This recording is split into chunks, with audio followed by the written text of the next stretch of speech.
മാർക്കറ്റിലിറങ്ങി ചന്തയിലിറങ്ങി മലക്കറിയും മീനും ഒക്കെ വാങ്ങിക്കണം, എന്നാലേ നമുക്ക് അവിടെ ലോക്കൽ പൾസ് കിട്ടുള്ളൂ. നമ്മൾ വീട്ടിനകത്തിരുന്ന ഒരു സ്റ്റാർ ആണെന്ന് പറഞ്ഞിട്ട് താരമാണ് എന്ന് പറഞ്ഞിട്ട് നമ്മൾ നടന്നുകൊണ്ടിരുന്ന നമുക്ക് ഒന്നും അപ്ഡേറ്റ് ആവില്ല. നമ്മൾ ലോക്കലി അമ്മച്ചിമാരുടെ അടുത്ത് അമ്മച്ചി എന്തുണ്ട് എങ്ങനെയുണ്ട് എന്ന് പറയാം, അമ്മച്ചിമാർ സംസാരിക്കും, എടാ പ്രകാശം കൂടുതലാണ് കേട്ടാ, എന്നിട്ട് അങ്ങനെയൊക്കെയാണ് അമ്മച്ചി നന്നാവെന്ന് പറഞ്ഞ് നമ്മൾ സംസാരിക്കുമ്പോഴേ നമ്മൾ അപ്ഡേറ്റഡ് ആവുള്ളൂ. ജനങ്ങളുടെ പൾസ്, ജനങ്ങൾ എന്താണ് നമ്മളിൽ നിന്ന് എക്സ്പെക്ട് ചെയ്യുന്നതെന്ന് കൂടെ മനസ്സിലാക്കി വേണം അഭിനയിക്കുക. അല്ലെങ്കിൽ കാണുന്നുണ്ടോ എന്നൊക്കെ നമുക്കൊരു കാണുന്നവൻ എങ്ങനെയാണ് നമ്മൾ മനസ്സിലാക്കണം, നമ്മൾ അറിയണം. നമ്മുടെ സുഹൃത്ത് വലയത്തിലുള്ള ഒരു 5 പേര് പറഞ്ഞു അടിപൊളി ബാലാജി കലക്കിയേട്ടാ, ചേട്ടാ കലക്കി എന്ന് പറയുന്നത് മാത്രം കേട്ടുകെട്ടിരുന്ന് നമ്മൾ ചിലപ്പം കലങ്ങിപ്പോവും. അപ്പം നമ്മൾ ഒപ്പീനിയൻസ് അപ്ഡേറ്റഡ് ആയിക്കൊണ്ടിരിക്കുക, പുതിയ പുതിയ സിനിമകൾ കാണുക, പുതിയ രീതിയിലുള്ള അഭിനയ രീതികൾ. പല ആൾക്കാരും പണ്ട് ഇംഗ്ലീഷുകാർ അഭിനയിക്കുന്നത് നമുക്ക് ഭയങ്കര ബോറായിട്ട് തോന്നും, പക്ഷേ ഇന്ന് ഇംഗ്ലീഷുകാർ അഭിനയിക്കുന്ന പോലെ വളരെ കാഷ്വൽ ആയിട്ടുള്ള അഭിനയമാണ് ഇന്ന് അഭിനയം. ബിഹേവിങ് അഭിനയമായിട്ട് മാറി. മോഡുലേറ്റ് ചെയ്യേണ്ട കാര്യമില്ല എന്ന് പറയുന്നു, പക്ഷേ ഇനി വീണ്ടും മോഡുലേഷൻ്റെ ഒരു കാലം വരും. മനസ്സിലായില്ലേ? സിനിമ എന്ന് പറഞ്ഞാൽ ബിഗ് സ്ക്രീനാണ്. സിനിമാറ്റിക് ആയിരിക്കുന്ന ചില സീൻസ് വരുമ്പോൾ സിനിമാറ്റിക് ആയിട്ട് തന്നെ ചെയ്യേണ്ടി വരും. ഇപ്പോൾ ലാലേട്ടൻ പറഞ്ഞൊരു ഡയലോഗ്, നിന്റെ തന്തയല്ല എൻ്റെ തന്ത എന്ന് പറഞ്ഞൊരു സാധനം ഇപ്പോൾ നമ്മൾ നിന്റെ എന്തായാലും എൻ്റെ തന്ത എന്ന് പറഞ്ഞാൽ എങ്ങനെ അത് മോഡുലേറ്റ് ചെയ്ത് നിന്റെ തന്തയല്ല എൻ്റെ തന്ത എന്ന് പറയുമ്പോൾ അതിനകത്ത് പല മീനിങ്സും വരുന്ന മോഡുലേഷനിലാണ്. പഞ്ച് ആ മോഡുലേഷനിൽ ഉണ്ട്. അപ്പോൾ അത് മോഡുലേറ്റ് ചെയ്യേണ്ട ഡയലോഗുകൾ മോഡുലേറ്റ് ചെയ്ത് തന്നെ പറയണമെന്ന് പറഞ്ഞ പോലെ പല കാര്യങ്ങളും അങ്ങനെയാണ്. ചേട്ടൻ്റെ വാക്കുകൾ കേട്ടോണ്ടിരിക്കാൻ നല്ല രസമുണ്ട് കേട്ടോ. ഞാൻ അതുകൊണ്ടാണ് ശ്രദ്ധിച്ചിങ്ങനെ നോക്കിക്കൊണ്ടിരിക്കുന്നത്. ഈ ചില പുതുമുഖങ്ങളെ വിളിക്കുമ്പോൾ, അഭിനന്ദിക്കാൻ വിളിക്കുമ്പോൾ അറിയത്തില്ല എന്നൊക്കെ പറയുമ്പോൾ തിരിച്ച് പറഞ്ഞു കൊടുക്കാറുണ്ട്, ഞാൻ ഇന്ന സീരിയലാണ് സിനിമ ചെയ്തിട്ടുണ്ട്. അല്ല, ഞാൻ പൊതുവേ ഈ ചിലപ്പോൾ അഭിനന്ദിക്കാൻ പുതുമുഖത്തിൽ ഒരാളെ വിളിക്കുമ്പോൾ ഞാനിങ്ങനെ പറയും, ഞാനിങ്ങനെ തങ്ങളുടെ സിനിമ കണ്ടു എന്നാണ് എന്നൊക്കെ പറഞ്ഞിട്ട് പറയും. എന്നെ വെളിപ്പെടുത്താതെ ആയിരിക്കും പറയുന്നത്.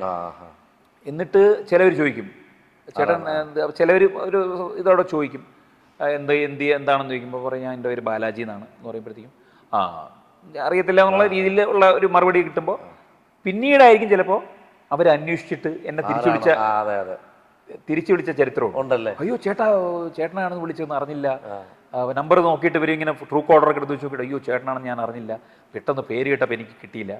ചിലവർ പറഞ്ഞിട്ടുണ്ട് ബാലാജി ഓക്കെ എനിക്കറിയില്ല കേട്ടോ, നടനാണെന്ന് പറഞ്ഞിട്ട് അറിയില്ല എന്ന് പറഞ്ഞിട്ട് ആൾക്കാരുണ്ട്. അയ്യോ ഒരു വിഷമമില്ല, ഇല്ല. സച്ചിൻ തെണ്ടുൽക്കറേയും കമലഹാസനെ അറിഞ്ഞിടാത്ത ആൾക്കാരുണ്ട്. അതിൻ്റെ ഇടയിലാണ് ഈ ബാലാജി ശർമ്മ.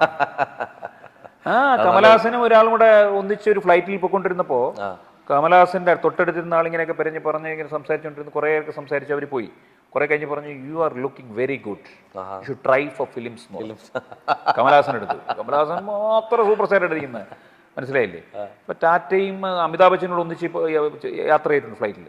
അന്ന് അമിതാഭ് ബച്ചൻ ആരെന്ന് ടാറ്റയ്ക്ക് അറിയില്ല, മനസ്സിലായില്ല. അന്ന് അമിതാഭ് ബച്ചൻ പറഞ്ഞു എന്റെ അഹങ്കാരത്തിന്റെ ഇത് പൊട്ടിപ്പോയി എന്ന് പറഞ്ഞു. കാരണം എന്നെ അറിഞ്ഞൂടാത്ത ഒരാൾ ഇന്ത്യയിലുണ്ട്.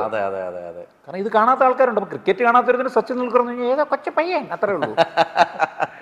ക്രിക്കറ്റ് കാണുന്നവനാണ് സച്ചിൻ എന്ന് പറഞ്ഞാൽ അവരെ അറിഞ്ഞൂടാത്ത ആൾക്കാരുടെ ഇടയിൽ ബാലാജി ശർമ്മയെ അറിഞ്ഞൂടാത്ത ആൾക്കാരുണ്ടെന്ന് പറഞ്ഞാൽ അതെന്ന് പറഞ്ഞാൽ ഞാനത് കാര്യമൊന്നുമല്ല. നമ്മൾ അറിഞ്ഞൂടാത്ത ആൾക്കാരുണ്ടാവണമല്ലോ. ഇപ്പൊ നെടുമുടി വേണിച്ചേട്ടൻ്റെ ഒരു കഥയുണ്ട്. നെടുമുടി വേണിച്ചേട്ടൻ ആലപ്പുഴയിൽ ഇദ്ദേഹത്തിൻ്റെ കൂടെ പഠിച്ചിട്ടുള്ള ഒരു കക്ഷിയെ ഇടയ്ക്ക് കാണും. അപ്പോൾ പുള്ളി എന്ന് പറഞ്ഞു കഴിഞ്ഞാൽ ഓൺലി പറഞ്ഞ ഈ ആലപ്പുഴ കുട്ടനാട് കൃഷി അങ്ങനെ മാത്രം നടക്കുന്ന ഒരാളാണ്. അപ്പം ഒരു ദിവസം നെടുമുടി വേണുവിനെ വഴി വെച്ച് കണ്ടപ്പോൾ പറഞ്ഞു വേണു നീ ഇപ്പോൾ എവിടെയാണ് കാണാനില്ലല്ലോ, നിന്നെ എന്താണ് പരിപാടി എന്ന് പറഞ്ഞു. ഞാനിപ്പം വേറെ പരിപാടികളുടെ തിരുവനന്തപുരത്താണല്ലോ സെറ്റിൽഡാണല്ലോ എന്ന് പറഞ്ഞു. നമ്മുടെ കുട്ട ഇവിടെ നിന്ന് ഒരു നെടുമുടി വേണു എന്ന് പറഞ്ഞിട്ട് ഒരു തന്നെ ഉണ്ടെന്നൊക്കെ പറയുന്ന കേട്ടോ, നാട്ടിലുണ്ടെന്ന് അഭിനയിക്കാനുണ്ടെന്നൊക്കെ പറയുന്ന കേട്ടോ. അത് ആരാടാന്ന് ചോദിച്ചു. അപ്പോൾ പുള്ളി പറഞ്ഞേ ഞാനാണ് വേണു, കളിയാക്കാനാണോ ആദ്യം വിചാരിച്ചു പുള്ളി. പിന്നെ പുള്ളി മനസ്സിലാക്കി ഞാനാണതെന്നുള്ളത് പോലും അറിയില്ല. എൻ്റെ പഴയ എന്റെ കൂട്ടുകാരനായിട്ട് അറിയാവൂ. നമ്മുടെ അഹങ്കാരങ്ങളൊക്കെ പൊട്ടിപ്പൊളിയാൻ ഇത് മതി. സത്യം പറഞ്ഞ ഒരു വാക്ക് മതി അല്ലേ? എത്ര മേളിൽ നിന്നാലും നമ്മളെപ്പോഴും ഒന്നും ആലോചിക്കേണ്ടത് ഇതൊന്നും വലിയ സംഭവമൊന്നുമല്ല. ഞാനൊരു ജോലി ചെയ്യുന്നു അഭിനയത്തിന്റെ, അത് ആൾക്കാരെ എന്റർടൈൻ ചെയ്യുന്ന ജോലിയാണ്, അത്രേ ഉള്ളൂ. അല്ല ഞാൻ വലിയൊരു സംഭവമാണ്, എന്നെ നിങ്ങൾ കാണാൻ അങ്ങനെയൊന്നുമല്ല. ഒന്നുമില്ല. തിരിച്ചറിഞ്ഞില്ലെങ്കിൽ അറിഞ്ഞില്ല, അറിഞ്ഞാൽ സന്തോഷം, മനസ്സിലായില്ലേ? അറിഞ്ഞാൽ പണ്ട് നമ്മളിപ്പോൾ സെൽഫി എടുക്കാൻ വരുന്നുണ്ട് ചിലർ പുച്ഛത്തോടുകൂടി ഇതായിട്ടൊക്കെ പറയും. നമ്മൾ വാ എന്ന് പറഞ്ഞ് നമ്മളെപ്പോഴും ആലോചിക്കണം. നമുക്ക് ചിലപ്പോൾ മടുപ്പ് തോന്നും. മടുപ്പ് തോന്നുമ്പോഴൊക്കെ നമ്മൾ ആലോചിക്കേണ്ടത് വെച്ചാൽ നമ്മൾ ഈ സെൽഫി എടുക്കാൻ വേണ്ടിയിട്ട് ഒരു 2 പേര് നമ്മളെ ഒന്ന് നോക്കാൻ വേണ്ടിയിട്ടാണ് നമ്മൾ ഈ പരിപാടിയിലേക്ക് വന്നത്, ഷോ ബിസിനസ്സിലേക്ക് വന്നത്. അപ്പോൾ അതിലേക്ക് വന്നു കഴിഞ്ഞപ്പോൾ നമ്മൾ അത് എപ്പോഴും ആലോചിക്കണം. എപ്പോഴും ആലോചിച്ചാൽ നമ്മൾ റീചാർജ് ചെയ്തുകൊണ്ടിരിക്കണം. ഈ എവിടെയെങ്കിലുമൊക്കെ പോയിട്ട് ഇപ്പം 2-3 ആർട്ടിസ്റ്റുകൾ ഒരുമിച്ച് പോകാമെന്ന് വിചാരിച്ചോട്ടാ. അപ്പോൾ ചേട്ടനോട് വേറെ ആർട്ടിസ്റ്റുകളുണ്ട്. അപ്പോൾ അവരെ എല്ലാവർക്കും തിരിച്ചറിയുന്നുണ്ട്. പക്ഷേ അവരുടെ അടുത്ത് സെൽഫി എടുക്കുമ്പോൾ ചേട്ടൻ്റെ അടുത്ത് വരാതിരുന്ന ഏതെങ്കിലും സിറ്റുവേഷൻസ് ഉണ്ടോ? എൻ്റെ ദൈവം അനുഗ്രഹിച്ച് സത്യം പറഞ്ഞാൽ എൻ്റെ തുടക്കകാലം മുതൽ എന്തോ ഞാനൊരു കോമണർ ലുക്കാണെങ്കിൽ പോലും എന്നെ പെട്ടെന്ന് തിരിച്ചറിയുന്ന ഒരു ഫേസാണെന്ന് തോന്നുന്നു എനിക്ക്. എൻ്റെ കൂടെ വരുന്നവർ ചിലപ്പോൾ ശ്രദ്ധിക്കാതെ പോയി, എന്നെക്കാൾ സീനിയേഴ്സ് ആയിട്ടുള്ള ആൾക്കാർ ശ്രദ്ധിക്കാതെ പോയിട്ടുണ്ടാവും. പക്ഷെ എന്നെ ഇതുവരെ അങ്ങനെ ഒരു, കാരണം അങ്ങനെ ഒരു സംഭവമേ എനിക്ക് എൻ്റെ ലൈഫിൽ അങ്ങനെ ഒരു റീകളക്ട് ചെയ്യാൻ പറ്റില്ല. ഞാൻ അത് ഇതായിട്ട് പറയല്ല, എന്തോ ഒരു പരിചയഭാവമെങ്കിലും എവിടോ ഇങ്ങനെ കണ്ട ഉള്ളൊരു ഇതുണ്ടല്ലോ, നമ്മൾ അങ്ങനെ ഒരു സാധനം എങ്കിലും ഈ കാണാത്തവർക്ക് പോലും ഉണ്ടായിട്ടുണ്ട് ഇതുവരെ. അപ്പം അങ്ങനെ ഒരു സിറ്റുവേഷൻ വന്നാൽ ഒരു കുഴപ്പമില്ല, സന്തോഷമാണ്. ഞാൻ നമ്മളെ തിരിച്ചറിഞ്ഞില്ല, അപ്പോൾ നമുക്ക് എന്തും ചെയ്യാം. ചേട്ടൻ ചെയ്ത കഥാപാത്രങ്ങളാണ് അവരിലേക്ക് ഉള്ളിലേക്ക് വന്ന ചിന്ത അല്ലെങ്കിൽ ആലോചന എവിടെയോ കണ്ടിട്ടുണ്ടെന്നുള്ളത്. അല്ല, ഇങ്ങനെയൊക്കെ പറ്റിയിട്ടുണ്ട്. ചിലപ്പോൾ ചില ആൾക്കാർ ട്രെയിനിൽ ഞാൻ ഓടിപ്പിടിച്ച് പോയി, തൊപ്പിയൊക്കെ ഇട്ടിട്ട് ഓടിപ്പിടിച്ച് ഞാൻ ട്രെയിൻ കയറാൻ വേണ്ടി പോകുമ്പോഴത്തേക്ക് ഒരാൾ പിടിച്ചൊന്ന് ക്രോസ് ചെയ്ത് കൈ പിടിച്ച് നിർത്തിയിട്ട് പുള്ളിയുടെ ഏതോ ഒരാള് കുറെ നേരം കഴിഞ്ഞ് നമ്മൾ എത്ര കാലം കണ്ടിട്ട് എന്നൊക്കെ പറഞ്ഞു ഇങ്ങനെ സംസാരിച്ച് കുറെ നേരം കഴിഞ്ഞ് നമ്മൾ ചേട്ടാ എനിക്ക് പോകണം ട്രെയിനിൽ ഇങ്ങനെ കുറെ നേരം കഴിഞ്ഞപ്പോൾ പുള്ളിക്ക് മനസ്സിലായി എൻ്റെ ഒരു അപരിചിത്വം കണ്ട ആളല്ലെന്ന് മനസ്സിലായി. പുള്ളി ഇങ്ങനെ പറഞ്ഞു, അയ്യോ നിങ്ങൾ ഞാനൊരു നടനാണ്, ഞാൻ ഓടിക്കോട്ടെ, ഞാൻ ട്രെയിൻ പോവും. പിന്നെ കിളി പോയി ഇങ്ങനെ ഒരു ഇരിപ്പുണ്ടവൻ.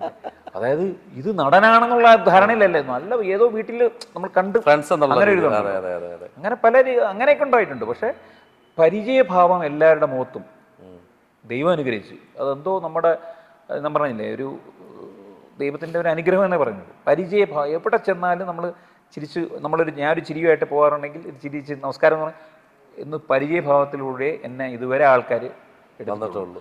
നമ്മളും അപ്പോൾ നമ്മൾ വരുന്ന വഴിയിൽ നമ്മൾ വന്ന് കയറി ചിലപ്പം ഒരു റെസ്റ്റോറൻറ്റിൽ പോകണമെങ്കിൽ ആദ്യം സെക്യൂരിറ്റി ആണോ എന്ന് വിളിച്ചിട്ടേ പോകുള്ളൂ.